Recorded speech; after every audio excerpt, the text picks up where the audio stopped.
Okay. Okay, we're ready. Let's go. We're live. Okay. Three, two, one. Hello, everyone. Welcome to episode 168. And we're just going to end of year it. We're not phoning it in. This is not a best of, even though everything else. So we're going to be the new show this week that you're going to download because everybody's either on break or not. But we're going to be here keeping you abreast of, I guess, really nothing, because we are going to talk about the stuff that's happened in the last year and some New Year's resolutions, I guess, just some things while you're off this week you can do. So I guess let's dive right in. Biggest story of last year. Probably this brand new gaming controller I just got. It's great. The D-pad is really great. It feels nice and tactical, or tactile. Good weight to it. Actually has rumble, and it's got a nice rechargeable battery. So, yeah, I think that's about it. I mean, what is it, the Nintendo Switch Joy-Con? No, this is actually to name drop. This is not a paid advertisement. I paid money for this. It's the 8BitDo SF30 Pro gamepad. Really nice analog sticks. It actually does hook to the Switch. You can wire it if you don't want to go wireless. I've got this wired to my laptop right now. It works with pretty much everything. Computers, Nintendo consoles, you name it, it connects up. And it connects to your phone. Is that a USB-C cable that's connecting into the other side? It is fully USB-C and Bluetooth. So that's not a story of the year. It's not really security-wise, but are you done buying non-USB-C compliant stuff? I wish. Everything is going to have micro USB for at least the next 3 years. But, if I've got the option to buy USB-C, oh yeah, that's the way I'm going. I love USB-C. It's fantastic. So yes, USB-C, except for the two tablets from very large shopping distributor, was micro USB, and I'm not. Yeah, not to name anyone. Not to name anybody, but apparently there are literally no good Android tablets other than Samsung. And if you look at any of the Samsungs, they're like 3 operating systems behind. So a very large online distributor, at least you're taking care of your own. Go USB-C. Everything that you sell should be USB-C moving forward. Let's go. I completely agree. I totally agree. So, well, other than your 8-bit Moto, but I'm talking about the Nintendo Switch was probably the hottest game console of the year. Indeed it was. It sold like hotcakes. I'm so happy I have one because there are games out now, and they're really, really, really good. So, well, again, not a security issue, but let's move on to the security issues. So, the first one, you want to take it? Pick one? Sure. Let's talk about WannaCry. So, there was a good bout of ransomware, brand new stuff called WannaCry, utilizing some really, really cool 0 days. Got a bunch of people's files locked away behind a Bitcoin paywall. But the cool part about WannaCry is it actually had a kill switch. So a security researcher, I believe it was a domain that they registered, and it shut it down. It saw that the domain was there, it was registered, it checked into somebody's machine, and then it just stopped. It was great. It was a great end, but not before it netted. It says here in the Wired article, 52 Bitcoins. So we're going to get to that, not this second, but we're going to talk about Bitcoins towards the end. But let's add to the WannaCry, because that just went on all year. So we first started with ransomware, which I haven't heard about in the second half of this year. I don't know. I haven't heard about. It stopped being news. Yeah, it stopped being news. It's still a thing. It still makes money. It still infects people. It gets around really easily through like Facebook messages or compromised websites or fake Flash player updates. It's still a thing. Definitely not as newsworthy anymore. But hey, with Bitcoin being as high up in the market as it is and expensive as it is, that ransomware, Yeah, that netted a whole lot of money now. Because back when it was popular, we're talking 600 to $1,000 per Bitcoin, and now it's up to around 15, 16,000 as of this episode. So yeah, those guys made a ton of money off the backs of just regular people who got caught in it.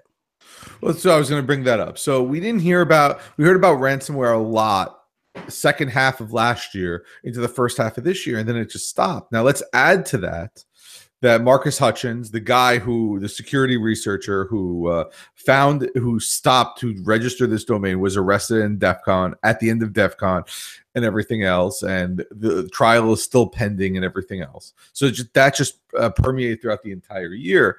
But somebody was saying all those people, if the WannaCry people held onto this Bitcoin, hopefully they did, look how much money they've made. Like you said, It went from $1,000 to, I mean, we saw 20,000 at the high about earlier last week. Yeah, and then it crashed down to 10,000, and then up to 14, and then down to 12, and then up to 15, and now it's like 16. Yeah, I mean, it's the story of Bitcoin, right? It's never stable and it's ever changing. So is there another? I mean, we're showing this Wired story that I have linked in the show notes up to July. But the next story for me was the Equifax disaster. I think that's also a huge story. And we're talking about stories that everyone has heard of. They heard of this thing when they woke up with WannaCry Monday morning and they were told, don't touch your computers, or they sent people home and everything else. But then we go later on, July, August, and Equifax just had a near meltdown. And the problem with it is that while we as security people know about it, I think people have forgotten about it, to be honest with you. I mean, I haven't heard anything from it recently. I haven't heard. We're just moving on, and that makes me really sad because nobody's holding anybody responsible, and I think it's just going to go under. It's just going to be swept under. Somebody's going to take the fall, but no jail time, no jail sentences, no fines, no nothing. Yeah, I haven't heard anything come of this. When this was, the hottest news story, there were so many talks about, a class action lawsuit and Equifax going under, but frankly, I haven't heard anything, a month after the story broke. And that said, it takes a little bit for class action lawsuits to get rolling. Maybe there was a settlement that we haven't heard about. There's a lot of options to consider here with that story, but like you said, it's not very satisfying. I'm not happy with the conclusion. I mean, as it happened, we had 3 major hurricanes that took out the power grids of major cities and the entire country, island of Puerto Rico. So again, it's then we had the distractions of politics or healthcare and tax strategies and everything else. And I think people just said there's too much to manage, and it goes back to nobody really cares about security. And unfortunately, the fact that I don't have power, I lost my house, or I may lose health care, what's going on in politics really took up the second half of this year. Yeah, politics seems to have overshadowed all of that. But thankfully, and in good news to everyone listening, this is not a politics podcast. So let's talk about the Mirai botnet, because that was huge. The Mirai botnet was massive. It took down Dyn, one of the largest DNS providers, one of the largest service providers on the internet. Massive DDoS attack. And and I just want to say that it was 2 guys out of Rutgers. So go RU, I guess we did something right, or not did something right. And unfortunately, all they wanted, they did all the research, they did all of this just for the Minecraft. Yeah, so it's come to light that the people who wrote this actually made a botnet specifically to DDoS their Minecraft server competitors. You can actually sell, Minecraft server space, and it's great. So they wanted to DDoS all of their competitors out of business so people would come to their Minecraft servers. There are actually DDoS protection networks that you can sign your server up for. So you could, put your Minecraft server behind like the Cloudflare of Minecraft servers. They actually took those guys down. So super impressive botnet, the biggest DDoS attack we have ever seen to date. And it was all for Minecraft. So yeah, that was really surprising. And that's the problem. It's that they were going at, I guess it's a good thing. They weren't going after anything malicious. They just wanted to take some Minecraft servers down. Yeah, it wasn't. It was open source. Like a state-sponsored actor. It wasn't, North Korea. It wasn't cyber criminals. It wasn't anything like super nefarious. It was people trying to DDoS Minecraft servers, which is kind of odd, really. It's not really something you see. And I can't remember the name of it, but there's a sequel to Mirai. It's like Jack Reaper or something like that, which apparently is this new botnet that's just laying low until something happens. So we're going to be paying attention to that and moving forward. But I mean, then we get into the later half of the year after Equifax and everything else, and then the big fight turned to net neutrality and what that means and everything else. And we've talked about this last week's episode, went 15 minutes over because of it. But yeah, we lost at length. It's yeah. We haven't seen a bunch of fallout yet, but there's almost guaranteed to be some amount. Yeah. I'm not going to dig into it.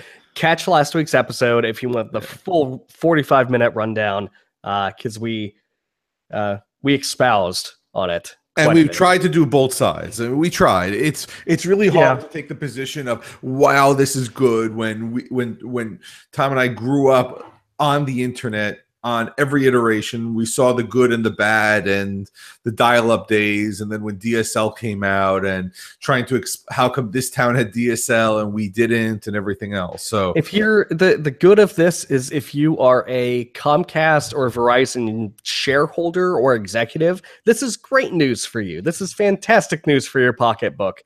Unless you're paying for that internet service yourself and not getting it through the company. So with that said, I mean, I just did buy ETF of all telecommunication stocks,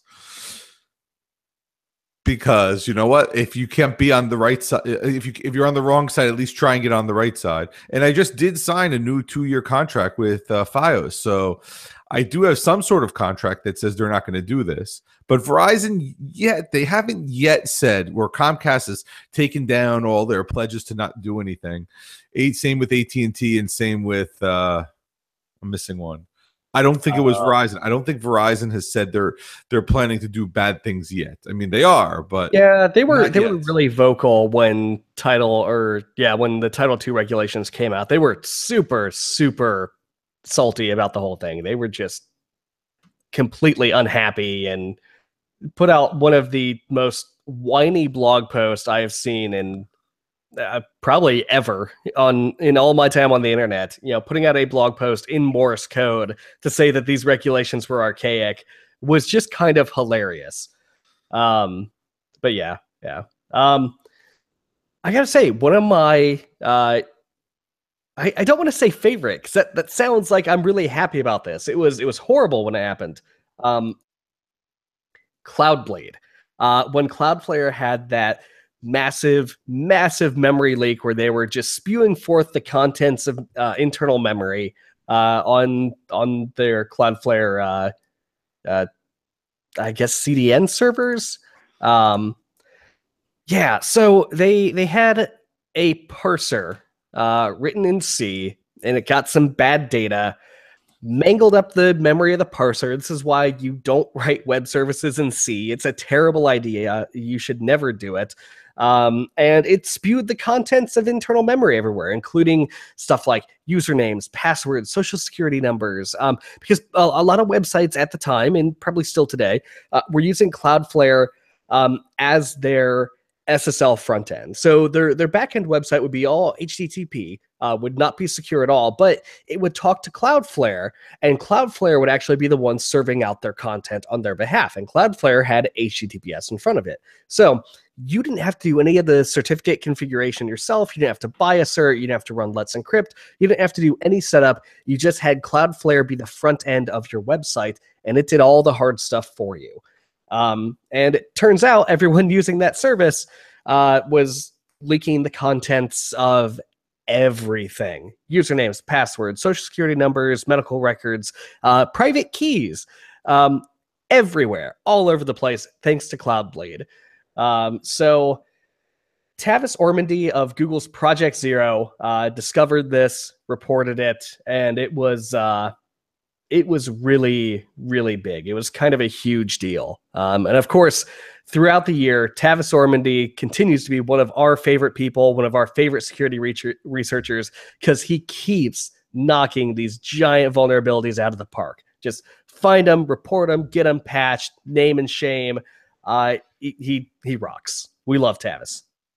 And the good thing is that he shames you into fixing it, which is obviously a good thing. And as much as he was harping on LastPass and everything else, it makes the community stronger. It's not this, and one of these minor stories was, and we hear about this all the time, a security researcher finds a hole in some software, and the next thing you know, the FBI is at their door saying, you violated DMCA and you did that, and it causes a problem. And then people say, you know what, this company is bad, we're not going to report it. So I don't think this is the year of the bug bounties yet, but that's coming up strong, maybe next year, where everyone starts finding security holes and fixing them. Yeah. So I have to mention, and I know we did a whole episode on this, but the High Sierra passwordless root vulnerability, it's got to make this list. That was absolutely ridiculous on Apple's part. And then messing up the fix so bad that it broke file sharing for everybody. Like it was the year that people's faith in Apple as a super secure technology company was really shaken to its core. Well, I have not had major problems with High Sierra, but all I hear from people is High Sierra is not ready, and I hear a lot more of iOS 11 is just not it's like a beta 2. It is nowhere near ready. I don't have any experience using iOS 11, so I can't. Well, I do on my iPad, but it is apparently really buggy. Yeah, I haven't heard anything great about it. I'm not an iOS user at all, so I can't really speak from personal experience. But yeah. I was going to say we should, at this point, we're at minute 17. We should just move on you're off this week, what you should do. So, yes. So I've heard a few good stories over the years, but you're off this week. You're not really doing anything. You're seeing all these holiday pictures on Facebook, on Twitter. Go into the permissions section of all these apps and see what you have enabled there. And what that means is anytime you click login via Facebook or login via Twitter using OAuth, just check to see what you've given permissions to. And if you're not using it, you forgot what the service is. The service may have closed. Just, you know what? End permission. Don't worry, your data is probably not going away. You'll still be able to relog in later, but for the time being, just get rid of it. Yeah, I always go in about, once a year, twice a year into Google, into Twitter, and check out, what OAuth connected things I've got there. And, in Twitter, I had like 4 or 5 instances of this open source Twitter app that I like and I use everywhere. And, throughout, phone upgrades and wipes when the settings have gotten mangled and I had to clear the data and relog in, there's 4 or 5 of them in there. And they're not necessarily hurting anything, but they're active tokens that are allowed to log into your account. As far as I know, they've never been used anywhere except this phone, and they're gone when I wipe it. But why have them there, right? It's a door where there doesn't need to be one. So clean it up, wipe it out. It's not going to hurt anything. And, like you said, with OAuth, you can just clear it, dump it, get it out of your account. And if you need it in the future, you just, click login with Twitter, login with Facebook, with Google again, and it's all back to normal. So And I would say how to do it, but Facebook constantly changes it. So if we tell you now, by the time you hear this, it may change, it may not. It probably won't change, and I'm really lazy in finding it, but I'm just saying is that they constantly do change the permissions for this. For Google, you can go to myaccount.google.com and click on apps with account access. So I've got a manage apps button right here, and look at that. I've got this thing. I've got some games here. I've got Feedly, my Nintendo account. There's some stuff in here that I use. There's some stuff in here that I don't use, and I can just click and totally get rid of it. Look at that. Remove access. Okay, that was so easy. Couldn't be easier than that. Airbnb, I've never used it. I just downloaded the app. Gone. Yeah, this is awesome. So I have the Bing app apparently. Oh wow, there you go. Use that every single day. And Gadget wants me to be their friend. Nope. Foursquare and Game Center. Nope. But anyway, like it is. So if you go to Facebook and you go on the side, you go to settings and then privacy, it's on the side. It's called apps. Again, you can just go in there and delete things that you don't want, that you don't use. Maybe you lost your Fitbit and you don't use it anymore. Just remove it. Don't worry. The stuff will be there. The other thing I heard, and this was awesome, and I can't remember who to give credit to because it wasn't me, was when Facebook and Twitter and all these companies show you what you did recently, like last year, what happened 3 years ago, like a time hop type thing. That's when you go into Facebook and delete that photo. Huh. That's interesting. So you take the photo and it comes back next year. Because here's the thing with the kids. When you have kids, you know what I'm talking about. You want to show people who may not see it. And what I did is I actually created a WhatsApp group for this. Which again, Facebook has this data, but again, I'm sharing it with people I trust. You post the photo, you let it run its course 2 weeks, and then you take the photo down. But you have to remember that. So what happens if you don't? Well, next year on that day, you'll get a look what happened 1 year ago, 2 years ago, 3 years ago. And if you're not that concerned, when you see it, delete the photo. And then again, it's not bulletproof security, but it takes the photo out. And it's very little time to do, and it's basically doing a little a day. Yeah, I think spring cleaning is really annoying and hard to do when it comes to stuff like Facebook, and they make it annoying because it's it's not a super requested or super used feature, and B, the more data they have, the better it is for them, the more locked in you are. So I agree. A little bit every day or a little bit every month, it's way easier than trying to knock all this out over, a day or two, trying to clean everything up. Yeah. So, here's my Twitter, and there's all of this stuff. I'm going to revoke all of my access. And that was one. And then I think for a resolution this year is in my my Google Now feed, which I don't get anymore of the birthdays from Google Plus. So I was a big, huge Google Plus user back in the day, and I think I've mostly stopped. But you would get all these people's birthdays that you didn't really know. You didn't even know them on the internet. Like they were just somebody cool to follow. It's like, what are you going to do? You're going to wish them a happy birthday on Google Plus when you're barely using you. So I want to go in and take their birthdays out because honestly, I really don't care. And I think what I'm going to have to do is when I get the birthday notification, say, do I really want to, do I care about this person or not? And start removing them. Again, it's just a little bit of it's not really a security thing. I just don't want to be bothered. Yeah, exactly. Yeah, so that's good. I guess, should we move on to resolutions? I was going to say, well, yeah, I guess, because we talked about everything else. I think we should. So this year, and I know we say this a lot, we're going to keep saying it because not everyone does. If you are not using a password manager today, please use one. It doesn't have to be anything like crazy. It can be something totally normal and popular as far as password managers go. LastPass is fantastically popular, and we recommend it to family and friends. 1Password, we have, I know people who use it. I don't necessarily recommend it. It's not awful. So if you need one password, that's an option. I use KeePass personally because I like managing it myself. I like doing the synchronization myself. And it gives me a couple nice features that I do use that other people don't have. They're niche and technical and really stupid features, but I use them.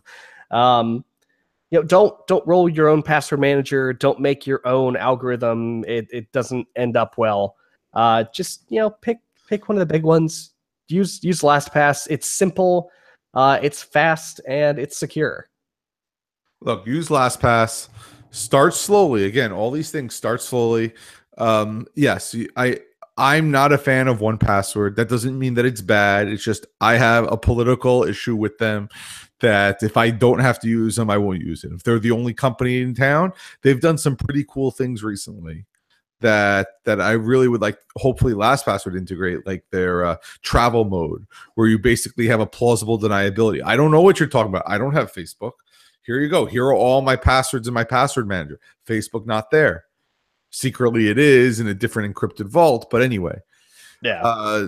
Dashlane expensive, but the prices are coming down. LastPass free is good for, I think, everybody. Unless you're crazy and you want a YubiKey or you want some other weird multi-factor, or you're sharing it with a business or a team, things like that, the free version is fine. And there you go. It's free. Yeah, and we should probably talk about company stuff. So if you're in tech, if you're in management, and you guys are still committing passwords to version control or using passwords.xls in a shared drive, you probably shouldn't do that. There are lots of big enterprise things. I've worked at companies that have used big giant enterprise password managers, and they're usually terrible. They're usually a horrible user experience, so bad that people just don't use them. And they're expensive. They're really expensive. They're a pain in the pocketbook. LastPass for teams, relatively inexpensive compared to the stuff that I've seen companies buy. And the user experience is fantastic. So go check it out. It's at the very least worth the trial to give it a shot. And again, so that's the big one. I would definitely use a password manager. And again, you don't have to change all your passwords in the next few days. You know what? Do a few a month. Anytime you log in and you have a few minutes, just change it when you see that change button. Use something generated, or at least just change them all, have your different levels. And we spoke about this, different types of levels. So have like 6 different passwords and go from there. But as you get more and more comfortable with password managers, start using more generated passwords. Remember, there's always the forget password key. So if you forget it, you can always do that. I will tell you that, and this may not be the best security advice, my Gmail and my Amazon password, things I use like literally every day, and I log in many, many times a day. I actually memorize that password only because there's been a few times where LastPass has messed up and I need it now, and it's just easier to type in. I only have like a few memorized passwords. We're not talking about a lot. I'm talking about a very complex few. And all of those are behind our next topic. 5 tops. Yeah. And the next thing is behind our second issue is 2-factor. If you can 2-factor at least your Gmail account, that would be a huge step forward. Do the important stuff. So Amazon has got 2-factor authentication now. 2-factor your Amazon account. 2-factor your Google account for sure. Facebook has got it. Twitter has got it. All of the big stuff you use, the big popular sites you use, 2-factor. A lot of the smaller sites that nobody cares about, right? Like stupid gaming forums or your Nintendo account, right? Who cares? But put it behind 2-factor, right? It's an option. Put it in there. For, especially like stupid stuff like your Nintendo account, right? When you log in on the game system, you never have to do it again. It's done once and you forget about it. For stuff like your Google account, like your Facebook account, right? It can prevent some really nasty attacks. Speaking on gaming, actually, my wife had her password stolen in some breach somewhere, and she was sharing a password with her Steam account, with her PC gaming account. and somebody tried to log in from another country. She actually got a pop-up, but because she had SteamGuard, which is Steam's version of two-factor authentication, because she had SteamGuard turned on, they weren't able to go and buy a bunch of games or sell all of her in-game items. And it really saved us a lot of trouble and heartache. So two-factor, it's not just a good security idea, it actually works. I've seen it work personally. And at this point, we're done, but I'm just going to throw in the last thing, not security related, but if you haven't done backups or you need to redo your backups or find another way to back up, now is the time to do it. Yeah. Don't wait. Remember, Crash Plan Home is coming to an end if you're still on Crash Plan Home. I have moved off to other services and other applications. So, if you can bolt together your Linux machines and use Deja Dupe and cloud services to back up your stuff, do that. If not, there are plenty of other options out there that we've discussed before. If you want any advice, jump into our WhatsApp group and ask around. We can definitely help you come up with a backup solution. And again, we'll end it there because we're just over. If you want to find us, tweet at us. You can tweet at the in30 account or my personal one or Tom's, and just get a hold of us. Put a comment in the YouTube, and we will actively seek you out if you want in, because the more the merrier. And we want people talking. So anyway, with that, hopefully I'll have this out before the new year. If not, we'll see you all next year. And again, I don't know. I was going to say some sort of weird security saying, but we'll just see everyone next year. All right. See you guys then. Bye.